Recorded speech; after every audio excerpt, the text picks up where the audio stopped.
Em suas origens, a meritocracia surge como um conceito antagônico à aristocracia.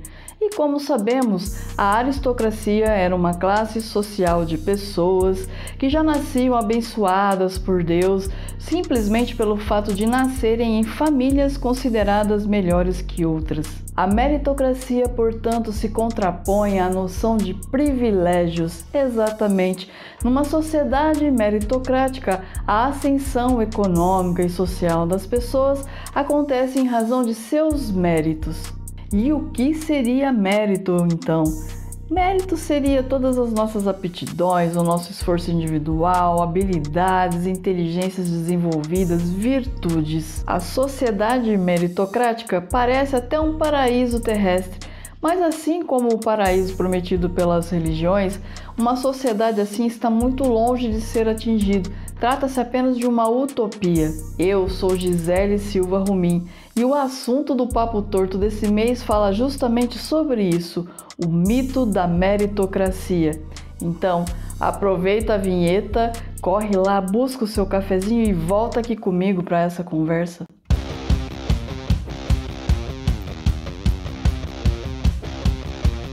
Por mais que o discurso sobre a meritocracia esteja em alta atualmente, especialmente nas organizações empresariais, na política e nas palestras motivacionais, ainda hoje, o lugar em que você nasce, a sorte e seus talentos são considerados elementos fundamentais para que um indivíduo possa crescer social e economicamente. E essa não é uma afirmação minha, tampouco uma palestrinha feita por um esquerdista.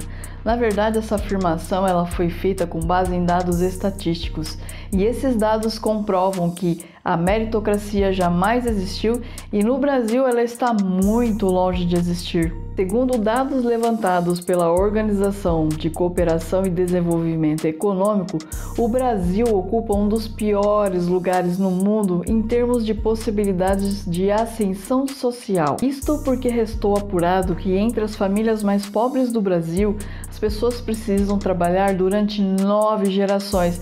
Gente, eu disse 9 gerações e não anos. 9 gerações para que esses indivíduos consigam atingir a renda média do brasileiro, que no início do ano de 2023 era R$ 2.853. Ou seja, a regra em nosso país é que filhos de pais pobres continuem pobres, e isso se dá por diversos fatores. Um deles, por exemplo, é a insegurança alimentar. É cientificamente comprovado que uma criança submetida à alimentação inadequada tem seu desenvolvimento físico e cognitivo prejudicados. E não tem como garantir alimentação adequada num país em que 90% das pessoas ganha abaixo de R$ 3.500, que é o caso do Brasil. Além desse problema da alimentação inadequada, nós podemos citar o acesso precário à educação, à saúde, à moradia digna, saneamento básico. Basta pensar que hoje nós temos um índice grande de evasão escolar, pura e simplesmente porque não tem como deslocar a criança da casa para a escola por falta de um transporte adequado. E para essas pessoas que crescem em meio a essa precariedade de recursos, condições, oportunidades, o mercado de trabalho só tem um tipo de posto, que são aqueles trabalhos de baixa remuneração e pouca possibilidade de crescimento. Isso faz com que a precariedade se perpetue na vida do indivíduo e de sua família. Esse assunto é um pouquinho complicado, mas sabe o que não é complicado? É o seu engajamento a esse episódio. Se estiver nos escutando via podcast, compartilhe nas redes sociais e indique a seus amigos. Se estiver nos assistindo pelo YouTube, se inscreva no canal, deixe uma curtida, um comentário. Sua interação é importantíssimo para que esse conteúdo chegue a mais pessoas. Infelizmente, atualmente é muito comum nós vermos pessoas bem-sucedidas falando de sua trajetória de sucesso, sempre ressaltando exclusivamente que isso aconteceu por mérito exclusivamente seu. E normalmente essa pessoa acaba omitindo tudo que estava ao seu redor durante a sua trajetória. Pessoas que, por exemplo, apareceram do nada e lhe deram algum tipo de ajuda. Agora, por que esse tipo de visão, esse tipo de discurso é tão ruim? Gente, ninguém chega a lugar algum sozinho.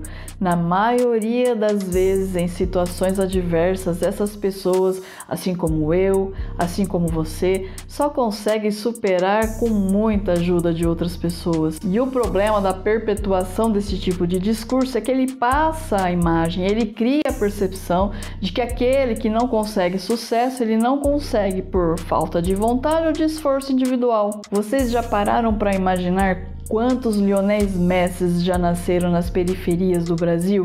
Eu garanto para vocês que não foram poucos, foram muitos. O problema é que o talento não é suficiente para que essa pessoa se torne uma estrela do futebol. No mínimo, ele precisa de um olheiro que o descubra e de um empresário que trabalhe por ele.